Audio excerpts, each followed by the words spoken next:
우리가 믿음의 길을 가는 것이 쉽지 않은 이유는 그 과정에서 고난을 만나기 때문인데, 고난을 만나게 되면 죄를 짓기가 쉽습니다. 그렇게 되면 행진을 중단할 수밖에 없게 된다는 것입니다. 그러므로 이 믿음의 길이라는 것은 두 가지입니다. 이겨서 끝까지 가느냐, 져서 거꾸로 가느냐. 이 두 가지의 갈림길은 결국 이 믿음의 길을 가는 동안 나에게 다가온 이 광야의 고난을 어떻게 겪어내느냐에 따라서 결정된다는 것입니다. 오늘 예배드리는 저와 여러분 모두가 결국은 하나님이 가라고 하시는 그 길에 다 동참한 사람들이기 때문에 오늘 이 자리에 있다고 생각을 합니다. 그리고 모두가 다 은혜를 입었기 때문에 애굽에서부터 나오는 운명이 됐고 구원받은 인생이 됐고, 그러면서도 우리 모두는 예외 없이 구원받은 은총이 있기 때문에 광야라는 과정을 겪게 된다는 것입니다. 광야의 이 고난에 우리가 직면하게 되는 순간들이 믿음의 삶을 살면서 분명히 있다라는 겁니다. 여기까지는 우리 모두가 예외 없이 다 동일해요. 그런데 이제 여기서부터 두 갈래 길이 결정됩니다. 그럼 끝까지 이기고 끝까지 가는 길을 가느냐, 아니면 지고 거꾸로 가는 길을 가느냐. 바라기는 이 예배 통해서 우리 모두가 이기고 끝까지 가는 그런 승리가 있기를 바랍니다. 우리를 거꾸로 가게 만드는 악한 공격들이 분명히 있어요. 다 애굽으로 다시 돌아가자, 뭐 하려고 가나안 땅을 향해 가느냐, 이런 원망, 불평, 죄악들이 우리에게도 있다라는 것입니다. 두 가지 내용들이 우리의 진행을 방해하고 있는데, 오늘 말씀에 의거하여 그 두 가지는 하나가 원망이고 하나는 탐심입니다. 오늘 말씀의 제목에 원망과 탐욕을 다스려야 한다. 결론적으로 말하면 원망은 하나님의 인도하심에 대한 불신이고, 탐욕은 하나님의 공급하심에 대한 불신입니다. 그래서 이 두 가지 죄성이 우리로 하여금 끝까지 이기고 가야 될 그 길을 막고 방해하게 된다는 것입니다. 하나씩 살펴보겠습니다. 첫째는 원망인데, 원망을 다스려야 된다라는 거죠. 1절 보니까 여호와께서 들으시기에 백성이 악한 말로 원망하며 여호와께서 들으시고 진노하사 여호와의 불을 그들 중에 붙여서 진영 끝을 사르게 하셨다. 하나님이 싫어하는 죄들 중에 우리가 이미 알고 있는 익숙한 죄, 전형적인 죄들이 있습니다. 예를 들면 살인, 간음, 도적질 이런 거. 딱 들어도 그거는 죄라고 바로 여겨지는 것들이고 당연히 하나님이 싫어하시는 거죠. 그런데 전형적인 죄는 아닙니다만 반항적인 죄가 있습니다. 이 반항적인 죄는 하나님이 훨씬 더 싫어하는 악랄한 죄성입니다. 우리가 스스로 체감하는 것은 이 반항적인 죄는 그 죄성 자체가 약하게 느껴지지만 그것이 주는 이 패망의 결론은 절대적인 패망을 줍니다. 그래서 그 무서운 죄성, 그 중에 하나가 이 원망이라는 죄, 이것이 가장 대표적인 반항적인 죄의 유형이라는 것입니다. 원망은 반항적인 죄예요. 그래서 아주 크고 무서운 죄악입니다. 우리는 실력이 없기 때문에 믿음을 가져도 전형적인 죄는 저지를 수 있지 않습니까? 십계명도 어길 수 있고. 그런데 원망은 전형적인 죄가 아니라 반항적인 죄이기 때문에 특별히 하나님에 대한 반항이 있다는 거예요. 그래서 이 원망은 결국 하나님을 반항함으로 하나님의 길을 못 가게 하는 무서운 결론으로 끌어당기게 됩니다. 그래서 하나님이 원망을 전형적인 죄악들보다 훨씬 더 싫어하는 경우를 우리는 성경 곳곳에서 이스라엘이 언제나 하나님 앞에 원망할 때마다 크게 진노하시는 모습으로 알 수가 있게 됩니다. 제가 이 카이로스 말씀 사역을 하고 있는데 그 교재를 만들 때도 부분마다 훨씬 더 깊고 강력한 영감을 받은 그런 부분들이 있습니다. 그때 그 K2 부분에 카오스 구조론이라는 것, 성경 공부 하신 분은 알겠습니다만 거기에 원망을 다루고 있습니다. 근데 그때 제가 받은 영감이 그래요. 원망이라는 죄가 생기기까지 그것은 원래부터의 원망이 아니라 항상 의심에서부터 출발하고 있다는 거예요. 마귀는 우리를 향하여 불화살을 쏩니다. 가만히 있는데 쏘는 것이 아니라 하나님의 나라를 향하여 가고 있기 때문에 그 길 가지 못하게 불화살을 쏘는 거죠. 그래서 불화살을 맞으면 전체가 다 타버리는 것입니다. 그때 우리의 생각을 향해서 처음 날리는 화살이 뭐냐면 의심이라는 화살이라고 그렇게 제가 기록을 해놨습니다. 그 화살을 맞으면 생각에 의심이 들어오는 거예요. 뭐에 대한 의심이냐 하면 다른 많은 의심도 있습니다만 제일 중요한 의심, 하나님이 과연 나를 지금 인도하고 있는가에 대한 의심이 생긴다는 것입니다. 그럼 그 의심이 한번 우리에게 들어오면 그 불이 그대로 있지 않고 점점점 번지게 되는 거죠.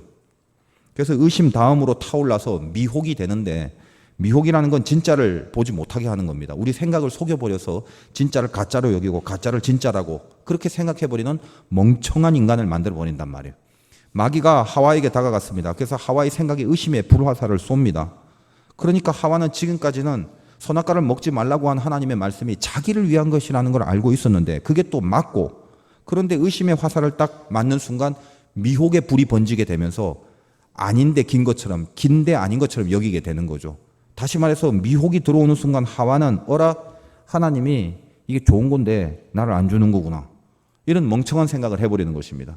진짜가 아닌 생각 속에 사로잡혀 버리는 거죠. 그래서 원래 그 선악과는 먹음직스럽지도 않고 보항직스럽지도 않은 것인데 미혹이 들어오자 갑자기 그게 먹고 싶어지고 갑자기 그게 보고 싶어지고 탐스럽게 보여지더라는 것입니다. 의심의 불이 미혹이 돼서 하와의 생각을 완전히 마비시켜 버리는 거죠. 그렇게 틀려버린 생각을 지속하다 보면 나중엔 그 불이 전체를 불살라 버려서 결국은 원망이라는 죄성으로 드러나게 된다고, 그렇게 제가 기록을 하고 있습니다. 원망은 그래서 결국 신자의 머릿속에 내가 지금 내 인생이 하나님의 인도하심 속에 있다는 이 가장 귀하고 가장 큰 은혜의 생각, 지금도 하나님이 나를 인도하고 있다는 사실을 놓치게 만듭니다. 여러분 삶 속에 고난이 오더라도요, 인도하심 가운데 있다라는 믿음이 불같이 있으면 비록 우리에게 다가오는 고난은 나에게 불편함을 주고 아픔을 준다 할지라도 그 고난 때문에 내 전체의 삶에 대한 해석이 흐려지지 않습니다. 인도하심을 믿고 있으면. 근데 원망을 하게 되는 순간 내 인생이 하나님의 개입이 없다고 생각합니다. 원망을 하는 순간 내 인생은 하나님이 인도하지 않는다고 생각을 해요. 그래서 마치 망하게 될 거라는 잘못된 불신이 우리 속에 엄습하기 시작합니다. 그러면 이 원망은 거룩한 하나님의 도성을 가는 우리의 믿음의 행진에 치명적인 방해로 다가온다는 것입니다. 혹시 지금 일주일 동안 특별 새벽 기도도 하셨는데도 불구하고 마음속에 원망이 가득한 심령들이 있습니까? 이게 왜 내가 이런 일을 당해야 돼? 이런 의심에서부터 시작해서 이게 나를 향하여 허락하시고 뭔가 뜻이 있어서 이끄신 하나님의 인도하심이라는 생각이 너무 큰 고난 때문에, 원래는 다 감당할 수는 있지만 연약하다 보니까 감당할 수도 없다라고 그렇게 생각될 만한 큰 아픔 때문에 의심이 생기고, 그래서 진짜 실체에 눈을 감아버리고 잘못된 현실, 잘못된 현장, 거짓 실체를 판단하고 거짓 실체를 바라보고 있다가 지금 원망의 불길이 다 번져버려서 결국은 원망의 자리로 떨어져 버린 그런 과정을 우리가 밟아왔다라고 보면 정확하실 겁니다. 생각이 틀려져 버리니까 삐뚤어져 버리는 거죠. 원망이라는 히브리 단어는 룬이라고도 하고 혹은 린이라고도 하는데, 원래의 의미가 뭐냐면 이 룬과 린이란 뜻이 밤 동안에, 어두운 밤 동안에 머물고 있다라는 뜻입니다. 다시 말해서 원망이 들어오면 생각이 어둠에 머문다는 거예요. 바뀌지가 않아요. 그 생각으로부터 다른 데로 떠나지 않습니다. 그러니 자기 생각, 자기 의지, 자기 경험 이런 걸로만 가득 차버려서 더 이상 하나님의 생각으로 바뀌어지질 않는 거예요. 그것이 원망의 어원이에요. 이 땅에서 신자가 죽기까지 늘 가져야 될 덕목이 있지 않습니까? 항상 기쁨, 범사, 감사, 쉬지 말고 기도. 기쁨, 감사, 기도. 근데 원망을 해버리면 마지막에 어떻게 됩니까? 항상 있어야 될 이 덕목 중에 가장 귀한 감사를 원망은 다 말려버립니다. 너무 식상한 얘기 같지만 한국 사람들 잘 살면서 말입니다. 이 미각이 많이 발달됐죠. 그래서 요즘 맛집 같은 것도 많고 인터넷에 그 많은 정보 중에 맛집 정보가 굉장히 큰 비중을 차지합니다. 여러분도 마찬가지겠습니다만 좀 몸이 힘들면 입맛이 없을 때가 있고 스트레스나 신경 쓸 게 있으면 입맛이 없을 때가 많죠. 그러면 좀 양질의 맛있는 음식이 있으면 그걸 훨씬 더 먹고 싶어하고 땡기고, 그게 다 우리 마찬가지일 것입니다. 근데 뭘 먹다가 맛이 없으면 왜 이렇게 맛이 없지? 몸이 특별히 좀 피곤하거나 안 좋을 때는 음식을 먹으면서 이거 왜 이렇게 맛이 없지? 하고 이렇게 은근히 원망을, 자주는 안 합니다만 가끔 그 원망을 하는 저 자신을 볼 때가 있어요. 그러면 뜨끔해요. 저는 풍부에도 처한 경험이 있고 비천에도 처한 경험이 있는지라 음식이라는 거 맛이 있든 없든 굉장히 안 가리고 잘 먹는 거거든요. 그래서 이제 교인분들이 저에게 목사님 뭐 드세요? 이렇게 물으면 저는 못 먹는 거 딱 두 가지 있다고 말씀드립니다. 뭘 못 먹냐요? 안 줘서 못 먹고 없어서 못 먹는다고 그래 얘기해. 그만큼 다 먹죠. 근데도 가끔 생각할 때 이래요. 내가 힘들게 옛날에 된장찌개 하나 사 먹지 못했던 시절이 있는데 네가 지금 배가 부르구나 하는 이 회개가 그냥 자동적으로 이렇게 올라오게 되더라는 것입니다. 못 먹고 있다가 예전 말입니다만 어쩌다가 1,000원 정도가 생기게 되면 그 된장찌개를 하나 먹을 수 있는데 값이 싼 식당에 가서 그래서 그 된장찌개 하나 시키면 그야말로 밥 한 톨, 그 국물 한 숟가락 안 남기고 다 먹고 나서도 또 배고팠던 그전 시절도 있었는데 가만히 돌아보니까 어느덧 지금 맛을 따지고 있더라 이거죠. 음식이라는 게 내 앞에 있다는 것 자체가 감사해야 될 내용인데 이 마땅한 감사를 다 버리고 뭔가 이렇게 원망을 하고 있는 모습으로 그렇게 있다라는 것에 대해서 충격을 받기도 합니다. 지금 제가 예를 든 것이 너무 뻔한 말이라 감동이 별로 적을 수도 있어요. 근데 오늘도 말씀해 보니까 어떤 원망들이 있습니까? 저 뒤에 보니까 하나님이 은혜의 만나를 내려주셨는데 전혀 자기들이 씨를 뿌리거나 무슨 일을 한 것도 아니라 하나님이 위에서 은혜의 만나를 내려주셨는데 근데 5절에 보니까 애굽에 있을 때는 값없이 생선, 오이, 참외, 부추, 파, 마늘을 먹은 것이 생각나거늘 삼겹살도 구워 먹고 나일강에 풍요로움이 있어서 거긴 먹을 게 많았다는 거죠. 이제는 우리의 기력이 다하여 이 만나 외에는 보이는 것이 아무것도 없도다. 이 귀한 은혜를 다 까먹어버리고 굶어 죽을 수도 있는 그들에게 하나님이 만나를 내려주셨는데도 불구하고 젠장 맛이 없어 이렇게 되는 거죠. 원망을 하기 시작합니다.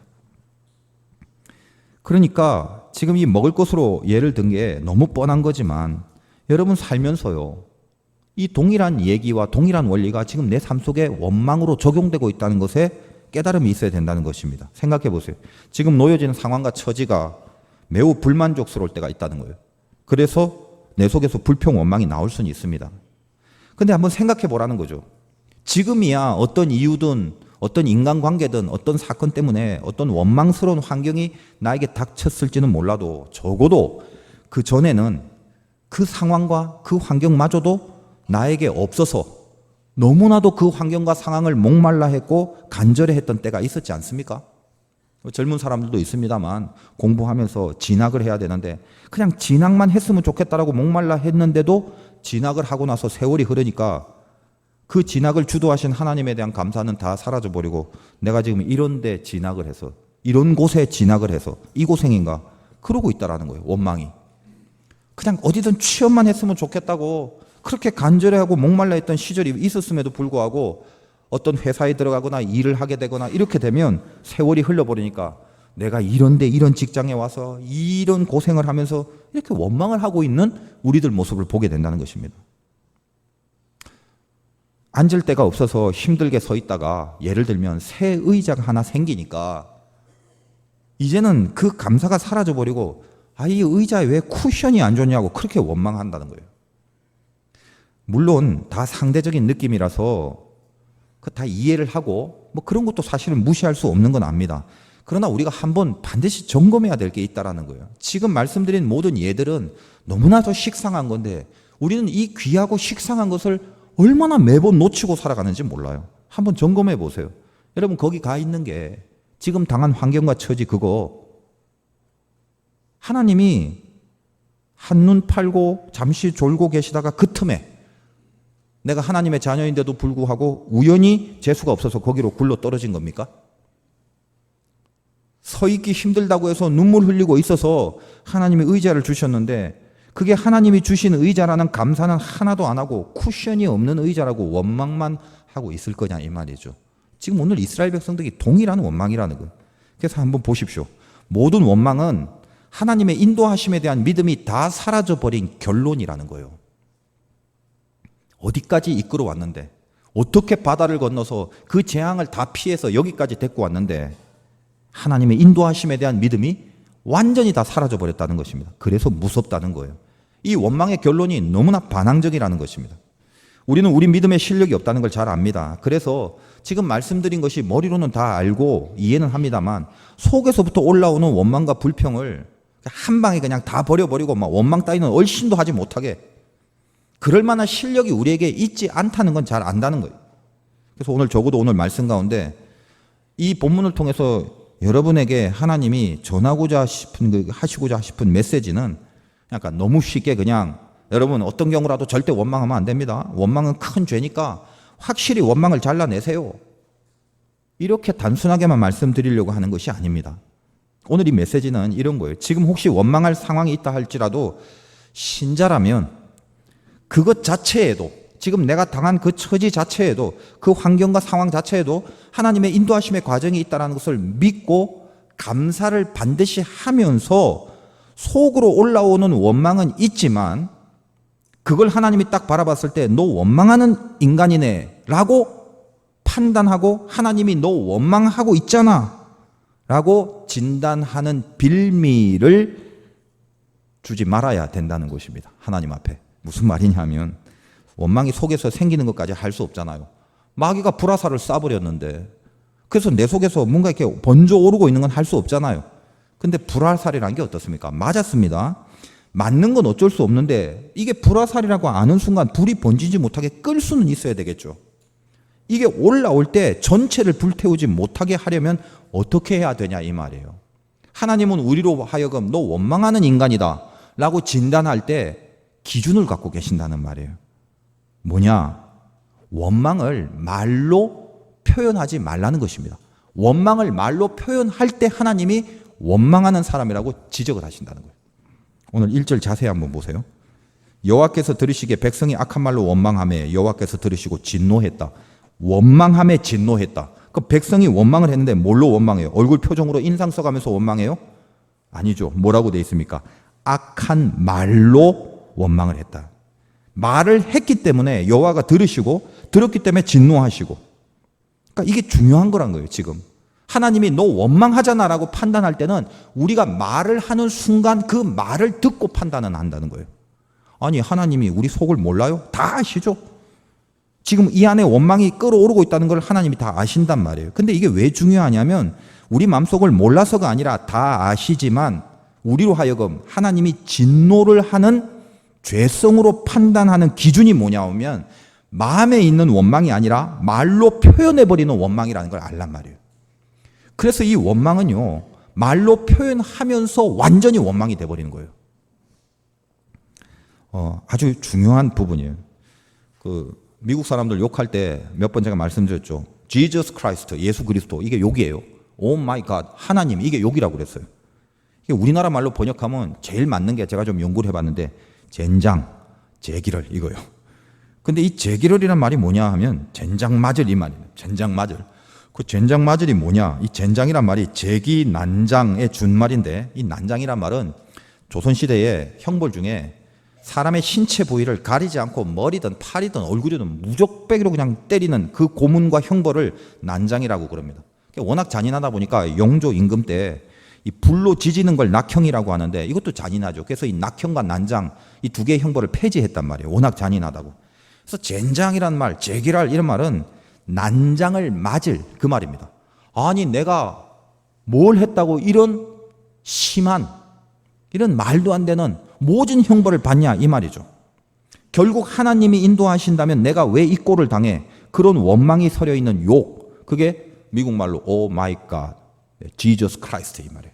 그래서 여러분 이렇게 미국 영화 보다가 Jesus Christ 나오면 어유 기도하나 보다 이렇게 번역하면 안 되고 속으로 젠장하고 지금 원망의 욕을 하고 있는 거예요. 아니 예수님이 있다면 하나님이 있다면 지금 내가 이게 젠장 맞아야 돼 지금 내가? 이런 거죠. 원망은 입을 다물어서 해결하라. 이게 메시지예요. 네 속에서 화살을 맞았기 때문에 은근히 올라오는 건 하나님도 알아요. 근데 이걸 말로 표현하지 말고 딱 다물고 기도의 자리로 가져가서 하나님 앞에 기도하라는 거예요. 2절 보세요. 백성이 모세에게 부르짖음으로 모세가 여호와께 기도하니 불이 꺼졌다. 진노를 막잖아요. 하나님이 뭘 보고 진노했다고요? 원망이 입으로 표현될 때 그 말을 듣고 진노했다는 거예요. 굉장히 중요한 이야기입니다. 입을 다물고 원망을 드러내지 않는 연습을 해야 돼요. 어디서요? 오늘 예배 가운데는 여러분은 말할 수 있는 기회가 없으니까 예배 끝나고 나가서부터 말할 수 있는 기회들이 많겠죠. 교회에서부터, 집에서부터, 직장에서부터 이게 뭐야? 뭐 이래? 이런 원망의 말 하지 말라는 거예요. 사람들끼리 모여 있습니다. 특히 누군가에게 뭐 밥 먹고 커피 마시고 어디 모여서 얘기를 하면서 누구라도 원망의 소리를 이렇게 바라고 있다면 오늘 한번 보세요. 그 자리에 누구라도 원망을 말로 표현하는 그 자리의 영성을 딱 보면요. 감사의 영성이 하나도 없습니다. 거기에는. 정확하게 드러나게 돼 있어요. 실험해 보세요. 제 말이 맞는지. 유심히 한번 보세요. 같이 있는데 누가 자꾸 원망의 말을 한다? 그럼 한번 보라고요. 같이 듣고 있는 현장에 그 같은 공동체 섹터에 감사의 영성이 돌고 있는지 하나도 없어요. 원망은 감사의 씨를 말려버린단 말이에요. 감사가 없으면 어때요? 길이 안 보여요. 예수 믿는 사람들은 감사 놓치면요, 다 막혀요. 다 막혀버린다. 그러므로 원망하는 자는 절대로 행진이 안 됩니다. 한 주 동안 특세도 했는데 이 원망이 여러분의 행진을 방해하지 않도록 최선을 다해서 원망이 하나님의 진노로 평가되는 말로 나타나는 그 결론까지 나지 않도록 최선을 향해 연습하시고 누르시고 이 원망이 진노로 나가지 않는 승리들이 있으시길 바랍니다. 두 번째, 탐심이에요. 탐심을 다스려야 된다는 거예요. 4절 보니까 그들 중에 섞여 사는 다른 인종들이 탐욕을 품음에 탐욕. 이스라엘 자손도 다시 울며 이르되 누가 우리에게 고기를 주어 먹게 하랴. 만나 갖고는 힘드니까 고기 좀 다오, 뭐 이런 얘기죠. 탐욕은 뭡니까? 그 근본이 하나님의 공급을 불신할 때 생기는 죄성입니다. 이 원망은 하나님의 인도하심을 불신할 때 생긴다고 그랬죠. 탐욕은 뭐다? 하나님의 공급하심을 불신할 때. 이스라엘 백성을 광야에서 훈련시키는 여러 가지 목표가 있었지만 가장 중요한 목표 중에 하나가 뭐냐면 인생이라는 건, 특히 믿음의 인생이라는 건 네가 갖고 있는 힘으로 사라지는 게 아니다라는 걸 깨닫게 하는 시간들이었어요. 그래서 너희들 여기서 천년만년 살 생각하지 마라. 들풀도 입히시는 하나님 봐라. 공중의 새도 돌보시는 하나님 봐라. 왜 그 하나님이 당신의 자녀된 자들의 의식주를 왜 모른 채 하겠냐, 이 말이에요. 하나님 다 아신단 말이죠. 인생의 목표가 가나안을 향한 이스라엘 백성들에게는 광야라는 것이 어떻습니까? 이 땅의 삶이죠. 그러니까 이 땅이 어떻게 살아야 되냐면 목표가 하나님이고 목표가 가나안이기 때문에 고기를 걸어가는 과정이라고 본단 말이에요. 이 세상을. 우리가 정말 하나님을 믿는다면 여러분이 사는 세상은 천년만년이 아니라 지나가는 인생이고 스쳐가는 인생이죠. 그럼 지나가고 스쳐간다고 해서 가치가 없다라는 것이 아니라 이거는 유일한 가치가 뭐냐면 누리는 게 아니라 준비해야 되는 게 인생이란 말이에요. 천년만년 살 것 같으면 뭐 이렇게 많이 쑤셔놓고 뭐 재놓고 이래야 되겠죠. 뭐 끼케야 100년 아닙니까? 100년도 많이 사는 거죠. 여러분 얼마 남지 않았어요. 준비하셔야 돼요. 제일 멍청한 사람이 마지막 영혼을 준비하지 않는 거죠. 어떻게 사느냐보다 더 중요한 건 어떻게 죽느냐라니까요. 짧게 가는 거지만 마지막 영혼을 준비하지 않고 무슨 생각을 하고 살아가십니까? 얼마 남지 않았는데. 그러니까 어때요? 인생의 목표가 가나안인 사람들, 하나님인 사람은요, 이 땅이 준비하는 땅이라고 믿기 때문에 이 땅을 살아가는 동안 어떤 훈련을 하냐면 공급을 받는 훈련을 해요. 공급받는 게 뭐예요? 하나님의 개입, 하나님의 도우심. 그래서 하나님과 밀착되는 관계가 익숙해지는 훈련을 해야 돼요. 천국은 영원히 하나님과 함께 하는 곳이에요. 그러면 익숙해져야죠. 익숙해져야지. 남자 여자가 결혼해서 부부로 살 때 아무도 모르다가 옛날처럼 그냥 한 번에 만나갖고 하룻밤을 같이 처음부터 결혼하고 지내는 이런 불합리함이 어디 있어요? 사귀잖아요. 사귀어서 알고 뭔지, 성격이 어떤지, 무슨 뭐 기호가 어떤지 서로 소통하고 교감을 갖고 계속 괜찮다 싶어야 결혼하는 게 정상적인 수순 아닙니까?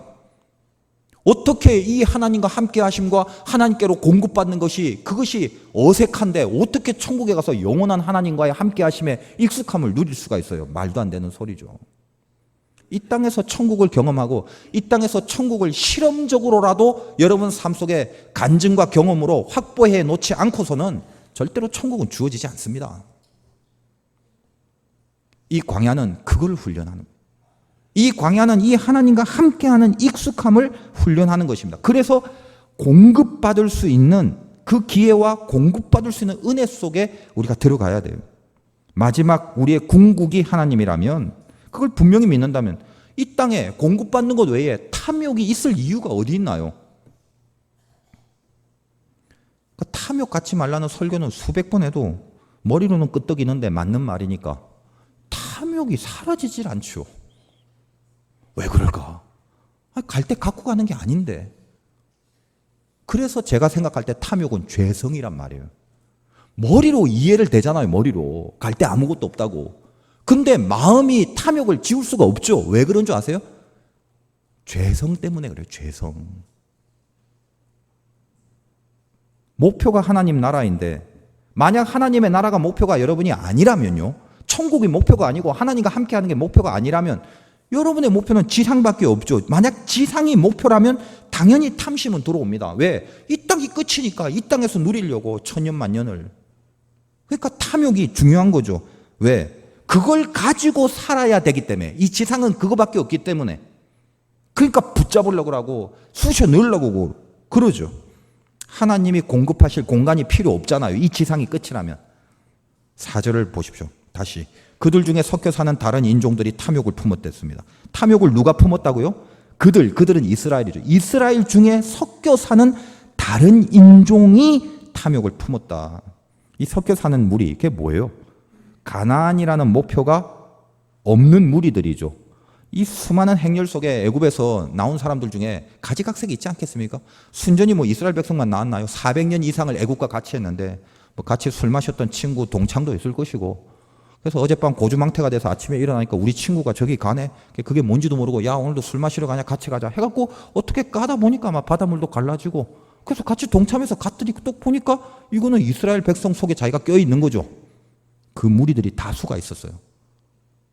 여기 예배당에 앉아있는 여러분들 중에 예수 믿고 다 앉아 계신다고 저는 믿지만, 행여나 가다가 어제 좀 다리가 아파서 기웃기웃 거리다가 좋은 게 하나 있네. 카페라고 돼 있고. 그래서 어떻게 올라왔더니 의자도 있고, 그래서 앉아있는 무리가 있을 수도 있죠. 어떤 분은 수요일 저녁에 말입니다. 술 마시고 집에 가다가 화장실 가고 싶어서 교회 갔다가, 그래서 화장실에서 쉬 한번 하고 찬송 소리가 들려서 뭔가 싶어 들어가 앉아있다 은혜 받아서 예수 믿었다는 간증도 들었어요. 그런 경우는 잘된 케이스지만 섞여 있는 무리가 있단 말이에요. 그 긴 행렬 속에 수많은 이방 족속들이 주변에 있었을 것이고, 그들 중에 이렇게 개입된 백성들도 있을 것이고, 사실 어떤 의미에서 같은 자리에 있고 같은 공동체 안에 몸뚱아리가 있지만 이들은 다 어떤 사람이에요? 하나님의 자녀가 아니기 때문에 가나안이 목표가 아닌 자들이란 말이에요. 이 섞여 있는 무리들이 탐욕이 들었다. 왜? 이들은 목표가 하나님이 아니잖아요. 지금 당장 현장 현실이 목표이기 때문에 이들은 탐욕이 당연히 있죠.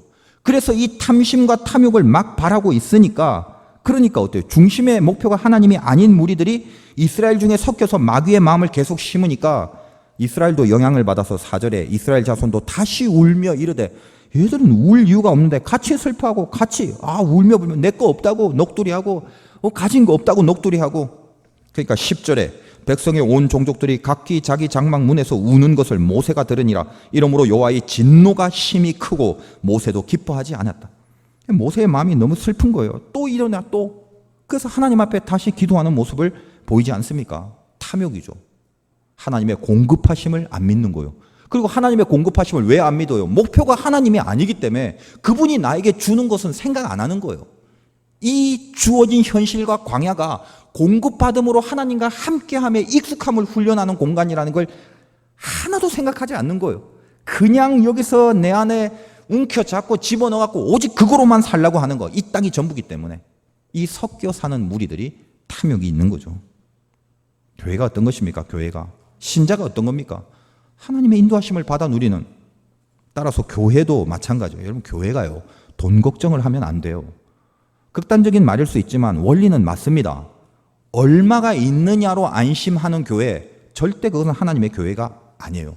하나님 교회답지 않는 거예요. 세상의 기업은 얼마나 있느냐가 그들의 안심의 조건이에요.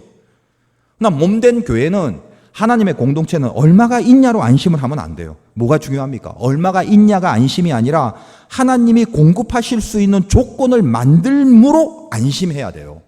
그 조건이 우리에게 있어야 된단 말이죠. 하나님이 봤을 때 내가 너희를 기쁘게 사용하마. 우리 화도교에서 예배드린대요. 이 화도교를 하나님이 바라보시고 내가 이 교회를 기쁘게 사용하마. 이 선포를 들을 수 있어야 된단 말이죠. 공급을 받아 누리는 은혜를 만약 맛보지 못한다면, 신비한 하나님의 도우심으로 계속적으로 공급을 받는 이 은혜를 받아 누리지 못하면요, 예수 믿으며 산답시고 하면서도 죽을 때까지 거지 같은 모습으로 삽니다. 거지들 한번 보세요. 잡다한 것들을 얼마나 많이 갖고 있는지 몰라요. 아무것도 아닌 눈깔 사탕 하나를 2겹, 3겹, 4겹 포장해서 바지 깊은 곳에 쑤셔놓고 다닌단 말이죠. 왜 그럴까요? 이해되죠? 불쌍하죠? 그걸로 산다고 생각하기 때문에 그래요. 그걸로. 저번에 제가 우리 교회보다 1년 더 된 서울의 한 교회 집회를 인도하러 갔지 않습니까? 부임한 지 얼마 안 되는 그 담임 목사님 얘기를 하면서 저에게는 선배님이지만 저도 이 오래된 교회에 담임을 하다 보니까 뭐 여러 가지 궁금한 게 많아서 많은 질문을 하더라고요. 근데 그러면서 그 담임 목사님이 고민을 하는데 그 건물 앞에 이렇게 교육관 같은 것도 이렇게 있고 그러는데 거기 룸들이 지금 관리가 잘 안 된다는 거예요. 그것 때문에 교인들이 분열이 굉장히 많다고 막 싸움이 많대요. 뭐냐? 룸마다 전부 다 이렇게 다 레벨을 달아놨어. 여기는 남성교 제1 남성교실, 제2 남성교실, 제 무슨 1 여성교실, 제2 여성교실, 무슨 교사실, 성가대실, 무슨 봉사자실, 룸마다 전부 다 레벨을 다 달아놔갖고 어디서 뭐 이거는 이때 사용하고 저거는 저때 사용하고 이래야 되는데 주일날 달랑 거의 한 번 사용하는 거 말고 별로 쓰지도 않는데 그러니 관리도 안 되지. 내 것처럼 여기지도 않지. 문패만 달아놨지. 그래서 새로운 신자들이나 그 오래된 교회에 예배하려고 들어온 신참들이 교회는 덩그러니 있는데 어디 뭐 쓸만한 공간이 마음속에 이렇게 여유가 없는 거죠. 그래서 교인들이 공간을 은혜 가운데 사용하지 못하니까 주장만 하고 골치가 아프다는 거예요. 왜 그럴까요? 교회가 뭘 해야 되는지를 생각 자체를 안 하는 거예요. 그 생각이 차단된 거예요. 로버트 슐러 목사님이라고 유명한 수정교회에 담임하신 목사님 있죠. 알만한 사람 다 아는 사람이에요. 미국 캘리포니아의 아주 큰 교회인데 크리스탈 처치라고 그래요. 못이나 나사 하나도 없이 수만 장의 유리로만 특수 접착체로 다 붙여놓은 완전 예술품 덩어리예요. 제가 미국에 갔을 때 그 교회를 방문했어요. 근데 그 교회가 어떻습니까? 그렇게 화려하게 지어놨지만 결국 로버트 슐러 목사님 이후에 그 딸 되는 목사님한테 무슨 세습을 하게 되고 저는 자세히 모릅니다만 이렇게 신문지상의 정보를 이렇게 읽어봤더니 그것 때문에 여러 가지로 망하고 무리가 되니까 부도가 나고 그 세계적으로 가장 유명하고 부유한 수정교회가 지금요 부도가 나갖고 캐톨릭에게 넘어가 버렸어요. 교회가 파산이 돼버렸어요. 근데 어떻습니까? 화려하고 고급스러운 교회고 멋지지만 성도들이 그 안에서 마음껏 은혜의 소통을 하기가 어려운 구조로 돼 있다는 거예요. 제가 바로 그쪽 캘리포니아 옆에 미국 사회에 지대한 영향력을 미치는 대조적인 교회, 릭 워렌 목사님이 그 목적이 있거든 40일간인가 뭐 그 유명한 책, 저는 아직 안 읽어봤습니다만 그 책을 지으신 분인데 세들백 교회라는 아주 영향력 있는 교회가 있어요. 제가 그 교회도 가봤어요. 근데 그 교회에서 제가 느낀 게 뭐냐면 왜 이런 선한 영향력을 미칠 수 있고 많은 성도들이 와서 은혜에 젖을 수 있는가? 공간을 전 성도들이 하나님의 은혜의 보좌를 경험한다는 취지로 세팅을 하죠. 그래서 이 공간에요 무슨 실이 없어요. 컨퍼런스 1, 컨퍼런스 2, 컨퍼런스 3 그렇게 돼 있어요. 모든 예배실이. 그러다 보니까 새신자들이나 아니면 어떤 공동체 그룹이나 모임들을 할 때 필요한 모임이 있을 때 기본적인 예배, 거기서 진행되는 기본적인 예배 말고는 모든 빈 공간을 어떤 성도들이든지 간에 거기 가서 사무실에 일단 신청하고 공적 예배를 빼고는 모든 빈자리에 초신자들, 새신자들 다 그것을 이용할 수 있는 기회를 주는 거예요. 그래서 거기서 이렇게 모여지는 거예요. 열린 성전의 개념으로 운영한다는 것입니다. 그 깊은 곳에 뭐가 있는 줄 아세요? 탐심이 없는 거라고요. 탐심이. 모든 것이 하나님께로 받아 누려지는 것이고 모든 것이 하나님 거라는 생각을 하는 것이고 교회를 이용하는 마인드 자체가 내 것이 아니라 하나님의 것이란 말이죠. 교회 분열의 핵심이 뭡니까? 아닌 것 같아도 깊은 곳에 하나님의 거가 아니라 내 거라는 생각 때문에 그래요. 목사가 내 거라고 생각하는 순간 그 목회는 타락입니다. 교회 리더십자들이 내 거라고 생각하는 순간 모든 경영과 치리는 타락이 된단 말이에요. 하나님의 것이라는 마음이 중요한 거예요. 그러나 말씀드렸죠. 머리로 이해되지만 죄성인지라 이 탐심을 끊어내고 버리기까지 치열한 전투가 필요하다는 말이에요. 십자가를 붙잡고. 그게 우리의 싸움이 돼야 된다는 거예요. 그래서 우리도 이제 교회에 이제 공사하고 좀 공간이 몇 개 더 생기지 않습니까? 물론 세들백이나 이런 데 비교하면 우리는 뭐 너무나 작은 데지만 저는 그래도 그런 취지가 필요하다고 봅니다. 그래서 우리 4층 공간 2개, 5층 공간 하나의 이름을 제가 믿음, 소망, 사랑 이렇게 붙이려고 해요. 우리 관리부에서 알아서 간판 잘 닫으십시오. 4층의 왼쪽은 믿음, 오른쪽은 소망, 5층은 사랑. 그래서 공적인 예배 빼고 우리 많은 우리 초신자들 조금 높아서 우리는 엘리베이터가 없어서 좀 불편합니다만 사실 지금 우리 공간이 그래도 옛날에 비하면 여러분이 예전에 우리 교회가 어떤지 다 잊어버렸을 거예요. 그래도 지금은 카페도 있고 그래도 지금은 좀 깨끗하잖아요. 하다못해 성경책 읽고 싶으면 요즘 같아서는 화장실에도 읽고 싶겠어요. 깨끗해서. 근데 그럴 때에 우리 많은 사람들이 몸된 교회에 이제는 누구라도 어른이든 애들이든 할 것 없이 이 주님의 몸된 성전의 한 지체로 젖어드는 그런 깊고 풍성한 하나됨의 은혜를 맛봐야 돼요. 이게 굉장히 중요하다는 거예요. 혹시라도 지금은 아직까지는 괜찮습니다만 우리가 좀 더 부흥을 하고 좀 더 커지고 행사나 모임이 있을 때 아무튼 그런 공적인 공간을 잘 이용할 수 있으려면 누구라도 아무튼 이렇게 사무실에 와서 좀 신청도 하고 그 시간을 딱 보고 모두가 다 은혜롭게 이용할 수 있는 그런 몸된 성전의 자리를 잘 우리 스스로가 그것을 이 교회가 주님의 몸된 교회라는 걸 입증해 나가는 그런 노력과 실천들을 하시기 바라요. 내게 아니라 하나님의 것. 그것이 되기 위해서 우리가 가져야 될 마음들, 개인의 탐심, 공동체의 탐심 다 없이 하는 거예요. 설교를 통해서 공식을 주면 수준 있는 교인들은 자기에게 진짜 응용하고 적용시켜서 발휘를 하는 게 실력입니다. 우리 재단이 여러 가지로 지역적인 좀 난코스와 구조적인 문제들이 분명히 있습니다. 그건 알아요. 그러나 저는 믿어요. 우리 화도교회는 하나님의 인도하심과 공급하심이 있는 교회라는 걸 분명히 믿습니다. 그것을 위해서 기도하고 반드시 그렇게 될 거를 적어도 저는 진심을 갖고 기도를 할 거예요. 그 인도와 그 공급의 축복을 누릴 수 있는 믿음의 조건과 그릇을 닦아 나가야 되는 거예요. 이게 참된 교회예요. 몇 명이 모이냐? 재정이 얼마냐? 중요하지 않은 건 아닙니다. 그 전에 돼야 될 부분을 되지 않은 채로 그 위에 쌓아봤자 결국은 바람 불고 창수가 나면 다 무너질 것밖에 안 된단 말이에요. 수종교회가 무너질 거라고 누가 감히 판단을 했어요? 그 유럽에 500년, 600년 묻은 그 대형교회가 그것이 술집으로 바뀌고 절로 바뀔 거라고 누가 예언을 했겠냐 이 말이에요. 안심하지 마십시오. 이 마지막 시대에 뭐가 중요한가를 놓쳐버리면 휙 한번 부는 바람에 다 쓰러져 버릴 수도 있는 것입니다. 그것이 종말의 시대예요.